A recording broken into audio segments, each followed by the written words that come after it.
CPM ഒന്ന് മനസ്സിലാക്കേണ്ടത്, നിങ്ങൾ അക്രമം അഴിച്ചുവിട്ട നിരവധി കോൺഗ്രസ്സുകാരെ കൊന്ന പശ്ചിമബംഗാളിലും ത്രിപുരയിലും നിങ്ങൾ കോൺഗ്രസിന്റെ സഹായത്തോടുകൂടിയ കോൺഗ്രസ് ഇല്ല എങ്കിൽ നിങ്ങൾ അവിടെ വീണ്ടും തരം പരിശാവുമെന്ന് സംശയിക്കുന്നു.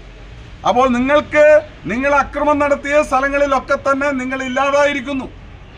അതാണ് പശ്ചിമബംഗാളും ത്രിപുരയും നമുക്ക് കാട്ടിത്തരുന്നതെങ്കിൽ കേരളത്തിലും അതിവിദൂരമല്ല ഈ പാർട്ടി ഉണ്ടാകില്ല. കണ്ണൂരിൽ അതിഭീകരമായ അക്രമമാണ് കഴിഞ്ഞ ദിവസം രാത്രി യൂത്ത് കോൺഗ്രസ് പ്രവർത്തകന്റെ വീടിന് നേരെ നടന്നതെന്ന് DCC president advocate Martin George. അക്രമം നടന്ന സ്ഥലം സന്ദർശിച്ച ശേഷം മാധ്യമങ്ങളോട് സംസാരിക്കുകയായിരുന്നു അദ്ദേഹം.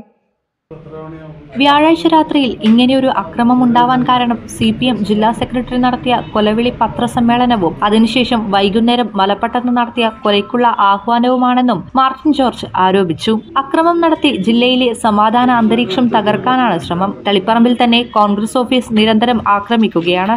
യൂത്ത് കോൺഗ്രസുകാരുടെ പേരെടുത്തു പറഞ്ഞ് അവർക്ക് നേരെ അക്രമം അഴിച്ചുവിടാനുള്ള സന്ദേശം അണികൾക്ക് നൽകുകയാണ്. ഇതാണോ ഒരു പാർട്ടി ജില്ലാ സെക്രട്ടറി ചെയ്യേണ്ടതെന്നും അദ്ദേഹം ചോദിച്ചു. ഇത് എന്തിനു വേണ്ടിയാണ് എന്നുള്ളത് CPM ഇനിയെങ്കിലും മനസ്സിലാക്കും.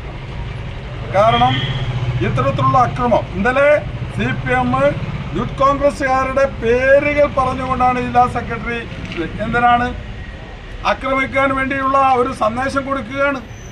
ഇവരൊക്കെയാണ് ഇങ്ങനെയൊക്കെയാണ് എന്ന് പറഞ്ഞ് അതിനുള്ള അവർക്ക് നേരെ ആക്രമിക്കാൻ വേണ്ടിയുള്ള ഒരു സന്ദേശം പാർട്ടി അണികൾക്ക് കൊടുക്കുകയാണ്.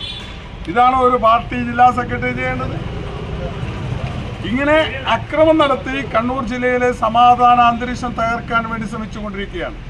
ഇന്നലെ പാനൂരിൽ KSUവിന്റെ യൂത്ത് കോൺഗ്രസിന്റെയും കൊടി കത്തിക്കുന്നു. ഇവർക്ക് കത്തിക്കാൻ വേറൊന്നും കിട്ടിയിട്ടില്ലേ?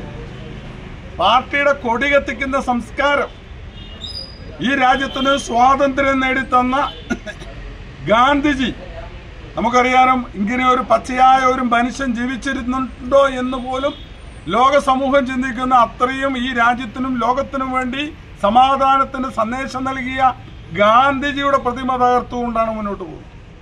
ഇന്നലെ CPMന്റെ നേതാവ് പ്രസംഗിച്ചത് ഗാന്ധി പ്രതിമ വെക്കാൻ എന്റെ അടുക്കളയിൽ പോലും സമ്മതിക്കില്ല എന്ന് പറഞ്ഞു. അതായത് ഗാന്ധി പ്രതിമയോട് അത്രമാത്രം പുച്ഛമായി മാറിയിരിക്കുകയാണ്.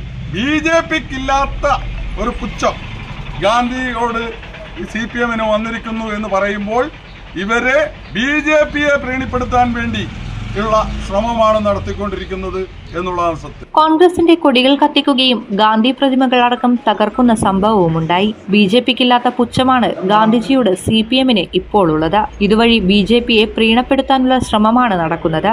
ഇത്തരം അക്രമം നടത്തുന്നവരെയെല്ലാം സംരക്ഷിക്കുന്നത് ഇവിടുത്തെ പോലീസാണെന്നും ചുക്കിനും ചുണ്ണാമ്പിനും കൊള്ളാത്ത പോലീസായി കേരള പോലീസിനെ മാറ്റിയിരിക്കുകയാണെന്നും അദ്ദേഹം ആരോപിച്ചു. ഈ പ്രതികളെ പോലീസാണ് ഇവരെയൊക്കെ സംരക്ഷിക്കുന്നത്.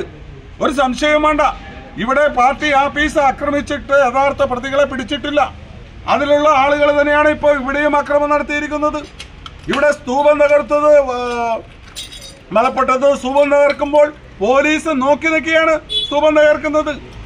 സലീഷിന്റെ വീട്ടിന് പ്രൊട്ടക്ഷൻ കൊടുത്തു എന്ന് പറയുമ്പോൾ ആ പോലീസ് അതിനുവേണ്ടി നിന്ന പോലീസിന്റെ സാന്നിധ്യത്തിൽ പോലീസ് നോക്കി നിൽക്കെ വേണമെങ്കിൽ പോലീസ് കൂടി ആ സ്തൂപം തകർക്കാൻ സഹായിച്ചു എന്ന് പറയാം. ആ രീതിയിലാണ് ഇവിടുത്തെ പോലീസിനെ മാറ്റിയെടുത്തത്. ഒന്നിനും ചുക്കിനും ചുണ്ണാമ്പിനും കൊള്ളാത്ത പോലീസായി കേരള പോലീസിനെ മാറ്റിയിരിക്കുന്നു. നല്ല പോലീസായിരുന്നു.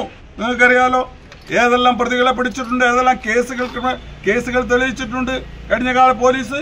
DCC vice president Muhammad Blathur, PK Saraswathi, advocate TR Mohandas, V Rahul തുടങ്ങി നിരവധി UDF നേതാക്കന്മാർ അക്രമം നടന്ന വൈസ് പ്രസിഡന്റ് EK ഇർഷാദിന്റെ തളിപ്പറമ്പിലെ വീട് സന്ദർശിച്ചു.